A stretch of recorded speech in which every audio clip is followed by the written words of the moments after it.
In Scripture, we read about Jesus rising early to get away by himself to spend time with the Father. So do you need to get up early to spend time with God? Hey there, my name is WayneWrz. Thanks so much for checking out this video. On my channel, I'm just sharing my journey with Jesus. And today we're going to talk about my morning time with Jesus, the time where I get up and spend time with the Lord before I start my day. And a couple caveats before we get going. I like doing it in the morning. I don't believe you have to do it in the morning. You can do it at 2 in the afternoon. You can do it before bed. Morning works well for me because I've found that a morning routine is easier for me to stick to than an evening routine. I do have some things that I love to do in the evening, and honestly, I hit them 3, 4, sometimes 5 nights a week. But my morning routine is a 6 mornings a week, and I'm very consistent with it. Some days I do something a little bit different, but I'm very consistent with my morning routine because I just feel like I have more control of that time before my day starts. I don't think doing your time with God, reading your scriptures, praying in the morning makes you holier or better than somebody that does it in the afternoon.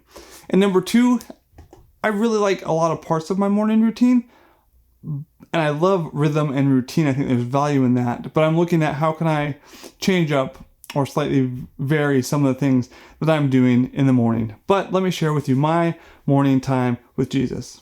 It starts when my alarm goes off at 5:14 in the morning, and I used to actually be really good at getting up when that went off. Lately, I just haven't been as motivated, so generally I will roll out of bed and be out the front door by 6. I get up, get my shoes on, and I head out the front door because the first part of my morning routine is a time that I spend walking. This helps me to wake up and just to be walking outdoors, nice path, lots of trees, and the first thing I do on this walk is I listen to 2 worship songs. Now, for the last 6 months, I've told myself, Wayne, you should make a playlist of these songs that you really enjoy in the morning, and you can just push play or shuffle and let it pick 2 for you.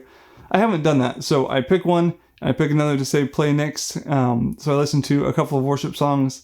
Burn For You by Rivers and Robots is always on that list.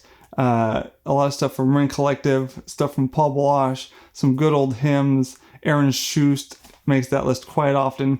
So I walk and I listen to 2 worship songs. I also make sure that I'm walking slowly. There's usually there's usually a few people out walking on this trail in the morning, and the retired people out walking their dogs and chatting with each other, they usually walk right past me. I'm just making sure to slow down, be out there, breathe slowly, and enjoy worship and praise first thing in the morning.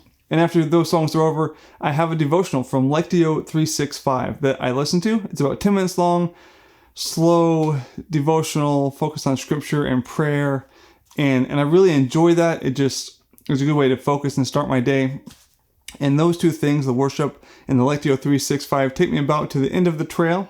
And then I turn around and it takes me about 20 minutes to walk back, and I just spend that time praying to God. I actually pray through a paraphrase of Psalm 136 almost every day, and I like it because I can quote half of Psalm 136, and that is, His faithful love endures forever.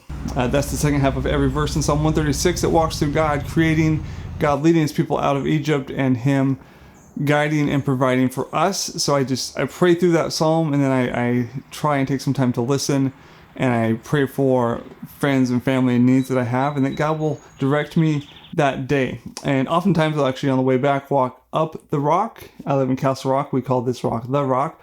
Walk up that path and walk back down on my way home. And that's the outside bits. And then I come in here. Now, it used to be the living room shed. Before that, it was the couch or anywhere I could find, or a chair outside. And I come inside and I read my scriptures. And currently I'm reading through this Bible. It's the NIV Journal, the Word Bible, and I'm marking it up for my daughter. She is 16 now. I'm reading a plan that takes 2 years.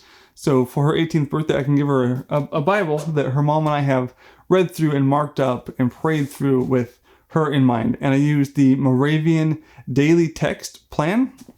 It's a plan that gets you through the Bible in 2 years, reading some Old Testament, a psalm every day, and some New Testament, and I enjoy that because it gives me a good overview of the Bible. I also spend time during the day right now reading through the Harmony of the Gospels, actually, and the Jesus story as I prepare for an Israel trip in October. This is required reading, also a big thing we use with Sonlife. So spend time learning about the life of Jesus almost every day, usually later in my day, not my morning routine. So those are some things that I do in the morning.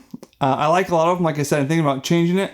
On days that I go for a run, I'm not going to walk and pray every morning, but spend time praying in here, because while I do pray out loud on the trail, obviously I'm just more self-conscious when I'm out on the trail. And if I'm here in my home office, I can pray out loud, feel more free to do that, spend time worshiping, bowing, laying before the Lord. So some variations in that to help me stay fresh in my morning routines. I would love if you want to let me know in the comments anything that you do in your morning or evening or midday time with Jesus that just helps you to slow down and enjoy his presence. So thank you so much for checking out this video. I hope that you found it helpful or inspiring in some way. Have a great week, and we'll see you later. Alligator.